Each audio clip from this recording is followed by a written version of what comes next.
welcome back. I am Largo, and today we're checking out another Mortal Kombat 1 trailer. Today it's the Keepers of Time trailer, and the beat on the street is that Geras is back, so I am stoked for that. He was probably my favorite new addition character to Mortal Kombat 11. I definitely liked him better than, say, the Collector or Kronika. I thought Kronika was kind of actually a boring villain, but whatever. So let's go ahead and jump right into it and check out this Keepers of Time trailer.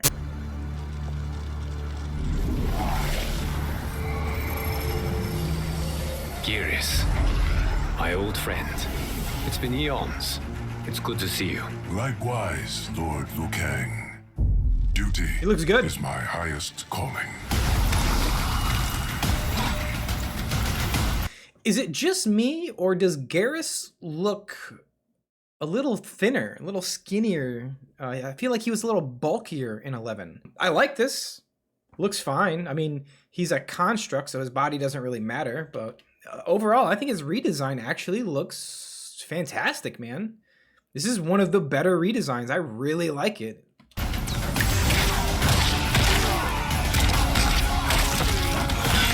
Oh, the hourglass. Nice, nice. Whoa, what was that? Was that a counter?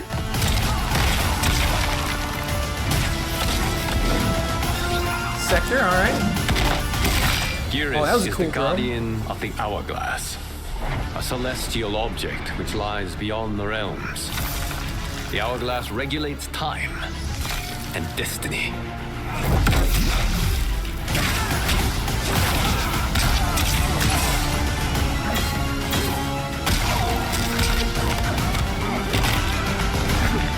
Oh! What?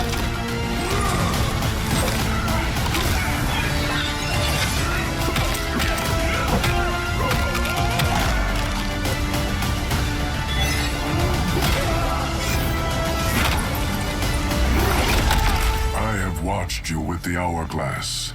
You are relishing your role as Earthrealm's protector. Oh, the living forests!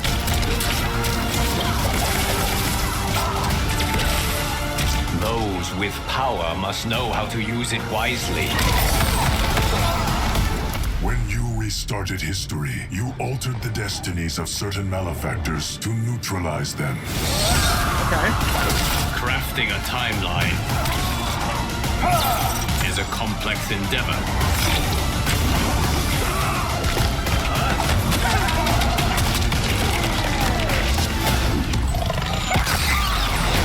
Whoa, okay. Your vision of peace may already be compromised.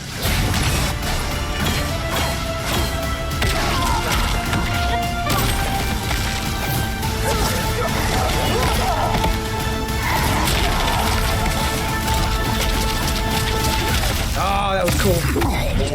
Whoa! What?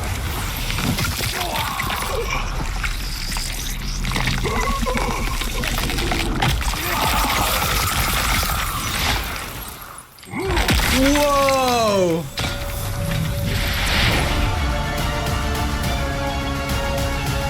Yo, let's be real with it. That Liu Kang fatality? What? Okay, so there's actually a lot going on in this trailer. Even though they only revealed one character, which was Geras, there's a lot going on in this. All right, so let's roll it back real quick. So let's talk about Geras real quick. When I heard that Geras was back, I also saw a lot of people saying some things that let's just address real quick. All right, I feel like there's a very common misconception about Geras that a lot of people have, and that is when they saw him this time around, there seems to be a lot of people going, "Oh wow, Geras is a good guy this time. Cool. Last time he was a villain." Guys, Geras is not a hero or a villain. He's not a good guy. He's not a bad guy. If you were to create a D&D alignment chart and put Mortal Kombat characters on it, Geras would be dead center as true neutral, okay?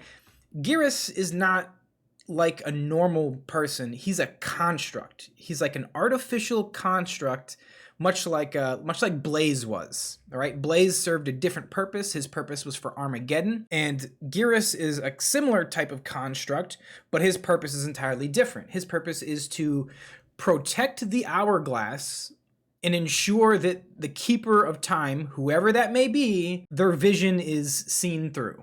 Okay, so when Kronika was the keeper of the hourglass, he tried to ensure that her vision for the timeline came to fruition. Now that Liu Kang is the keeper of the hourglass, the keeper of time, Geras essentially works for Liu Kang now. So he's going to ensure that Liu Kang's timeline is what Liu Kang wants. Geras himself, honestly, he doesn't care about good, about bad, he's not attached to either side. He serves one purpose, and that's to protect the hourglass and the timeline. That's it. That's it. He follows the commands of whoever is the keeper of time, and this time it happens to be Liu Kang. So let's squash this strange misconception about Geras being a good guy or a bad guy, because he is neither. Aside from that, like I said, Geras' redesign is really cool. I like what they've done with him. I always thought his character, his concept was amazing, right? I thought his concept was amazing. Here's this construct who's able to live forever, cannot be killed regardless of what you do to him. He will always come back, always reform. He's like a temporal constant. And that's a cool idea, that there's just this one being, and he's not like a god. He's not there to control everything. He's just an enforcer, but he's there. And because of his ability to manipulate time, because of his relationship with the hourglass and the keeper of time, he could be anywhere. You know, he said that in the last game, he said that he met the great Kung Lao, 500 years ago. And now he's meeting his ancestor, the Kung Lao that we know from Mortal Kombat 11. And presumably, he can be in every Mortal Kombat game to ever be created from this point on, because he is literally a timeless character, and I think that is so cool. All right, now there's a lot of stuff going on. First off, the stages. Let's talk about the stages. The stages so far in Mortal Kombat 1 have been phenomenal. Brilliantly designed and beautifully constructed. Like, just wow. I do like the fact that we're getting stages and we're going to be able to see them in different times of day, in different lighting and stuff like that. But that does kind of make me question the number of stages we'll get. I kind of feel like there's going to be a smaller number of stages because we're getting more than one version of each. So it could be a good thing. Maybe it's a bad thing. I don't know yet.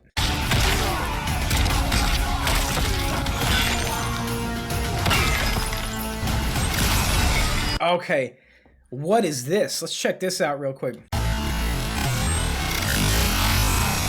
Okay, yeah, look, it's a counter. Baraka throws out his spike, does his spark, or it actually looks like he throws the spike out, and Geras throws something up as a counter. It freezes Baraka. So that's cool in and of itself, a counter that immediately freezes your enemy. But to top it off, apparently he teleports right behind him too, which gives him the positioning advantage. That's a cool move. What is this stage? It's like the treasure room, man. Was that like a ship on the left-hand side? Gold coins stacked up everywhere. It's like a dragon's treasure hoard here. Kind of curious on who this belongs to. Is this General Shao's hoard? Is this the hoard of the Dragon King? Does this have something to do with the Collector? I don't know, but I'm curious to see how all this ties together, man. Okay, so when I saw this, the very first thing that came to my mind was Injustice 2, the Flash's super move, where the Flash grabs the enemy, runs through the Speed Force, travels through time, goes and smashes the dude against the Sphinx's face and breaks off the nose of the Sphinx in Egypt, and then goes and smashes him into T-Rex's face, and then brings him back and finally smashes him into his own face. I thought that was one of the coolest super moves ever, right? This is very reminiscent of that. Man, look at this living forest. This is a pretty cool version. Definitely seems more naturalistic rather than just having like, one single very well-defined face on the side of a tree that has like a mouth that opens up. This feels a lot more organic, a lot more natural. There's actually like multiple faces growing on some of these trees. It's pretty cool. Here's the double cameo counter. Check this out. Liu Kang comes in, starts the combo. Then Scorpion comes in with an overhead flame sword attack. Liu Kang continues the combo, pops her up, and then calls in Scorpion again for the flame breath to continue the counter. It looks like we're going to be able to call in cameos more than once for a single combo in order to extend combinations. There's going to be some really skilled players out there that come up with insane combinations of combos extended with cameos. It's going to be insane. What is this? All right, so we got Fire God Liu Kang. Looks like he's leading some of the Earth Realm warriors through a portal. Clearly, they're coming into Outworld. This is clearly Outworld. If I had to guess, I would say the portal they're coming through is at the Shaolin Temple. I mean, if Liu Kang's going to put that anywhere, he's going to put it there. In previous videos, Raiden and Kung Lao at the Shaolin Temple with other Shaolin monks around them, training, fighting, stuff like that. So we know the Shaolin Temple is going to be there. We know the monks are going to be there. So I'm assuming this portal is going to be at the Shaolin Temple. Now, we see Liu Kang here, and it looks like he's leading with Kenshi, right? He's got his suit, he's got his sword. Johnny Cage, who's funnily enough on his phone recording this. Maybe he's trying to get those social media points. Behind him, we've got Raiden. You can see Kung Lao's hat peeking out from behind Raiden. And then there is some unknown figure here behind everybody else. He's wearing orange, which leads me to believe that he's probably one of the Shaolin monks from the Shaolin Temple. I wish this scene was extended just a second or two longer so that we could see if anyone else comes out of this portal, because this guy at the end, this unknown character that we see here, it's just a random unknown NPC character, like some random Lin Kuei guy or some random Umgadi warrior in the background. This could very well just be a random Shaolin monk that happens to come through the portal with them. The reason I want this clip to be extended a little bit more is because I want to see who else comes out. Do we get more of these monks following them? So is it like Liu Kang with a couple of heroes and then a small group of his monks, which will probably get killed in a cutscene or something? Or is this an actual named playable character? Is this a new character for Mortal Kombat 1 that we've never seen? Is this an original character? Or is this a redesign of a previous character? I don't know.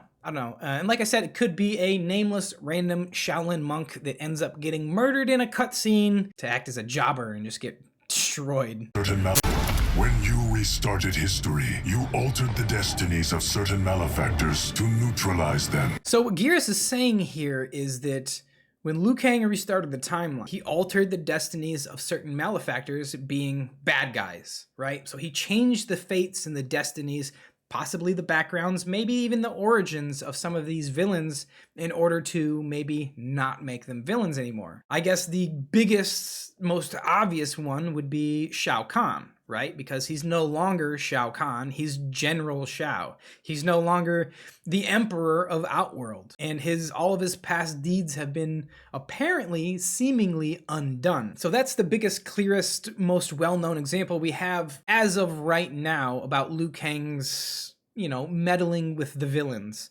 Obviously, Liu Kang's biggest villain has always been Shang Tsung, so you would assume that he would have gone out of his way to ensure that Shang Tsung was, for lack of a better word, impotent when it comes to magic or being able to pull strings in any fashion. If I was Liu Kang, that would be my number one goal, is to make sure that Shang Tsung never learns magic. I would alter his fate so that he never even learns magic in the first place, never partakes in any tournament, never learns soul magic. Oh man, and that's another thing now. If Shao Kahn isn't Shao Kahn, that means they obviously had to change the origin of Shang Tsung, because Shang Tsung learned soul magic from Shao Kahn. So in this timeline, he has to learn it from somewhere else. But this makes me wonder, what did Liu Kang do with Shang Tsung, Quan Chi, Shinnok, Kano, other members of like the Black Dragon and the Red Dragon, and these groups that have always been an issue for him? Like, you know, how did he change their destinies to make them less effective villains? That'll be very interesting to see.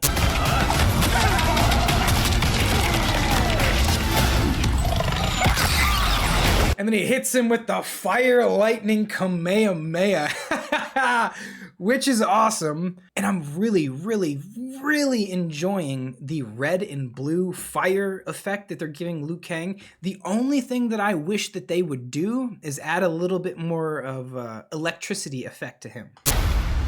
Your vision of peace.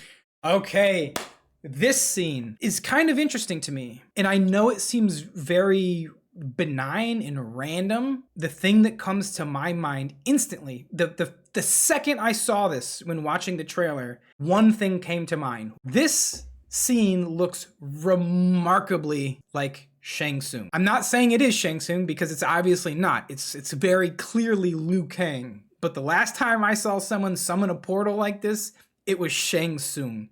And he did it the exact same way. I mean, the exact same way. I don't know if that was intentional by the creators or if it's just a coincidence, but aside from the portal summoning, we do see that Kung Lao finally has a blade on his hat. So at some point in the story, he's going to strap some blades to his hat, and we're going to get the classic hat attacks. Okay, and look at that. Not only can cameos be used as just a random call-in attack to maybe, you know, break the flow of an enemy or probably stop them from spamming projectiles or something like that. Not only can you do that, not only can you use cameos as combo extenders and summon cameos more than once during a combo to extend it, but you can also use them as combo breakers against your enemies in the air. And I'm assuming you can use them as combo breakers on the ground as well. So they actually put a lot of thought into this cameo system, more thought than I initially gave them credit for. It looks like cameos are going to be quite a huge part of this game and very flexible, much more flexible than I thought they were going to be. But let's talk about Liu Kang's fatality. Dude, flexing, man. As a man who enjoys science and space and learning about all that kind of stuff, that might be the coolest fatality I've ever seen in the series, because it's just on another level, man. Opening a portal, flying out into space, taking your enemy out into the cold, vacuum, airless void of space, where that alone would be a fatality. But then he snaps his fingers, summons a multicolored black hole, and just holds him there, right at the edge of the event horizon, and lets gravity spaghettify his atoms. Like, what? Get out of here. That's insane. That is like a whole new level there. But I love it. All right, guys, that was the official Keepers of Time trailer. Kind of watched it again, did a little bit of a breakdown, gave some opinions. Yeah, overall, man, I'm really, really liking the way this game is shaping up. I'm liking pretty much all the characters, all the stages. I'm really looking forward to playing Geras again. Like I said, he was one of my favorite characters. Definitely my favorite new addition to the roster in Mortal Kombat 11. The whole concept of his character, what he is, what he does, what his function is, as a timeless, ageless, immortal, unkillable Sentinel of the Hourglass. It's really, really cool. I love the concept. And man, I can't wait to play this game. But yeah, and I hope you guys are just as stoked for the game as I am. And I hope you guys enjoyed the video. If you did, go ahead and click that like button. Consider hitting that subscribe button as well to help the channel grow. But most importantly, leave a comment down below. Let me know what you think of these characters. Let me know if you're excited to play the game. Let me know what other videos I should be taking a look at, and we can get to those. As always, guys, thanks so much for stopping by. Thanks for watching the video. Take care of yourselves and have a great day.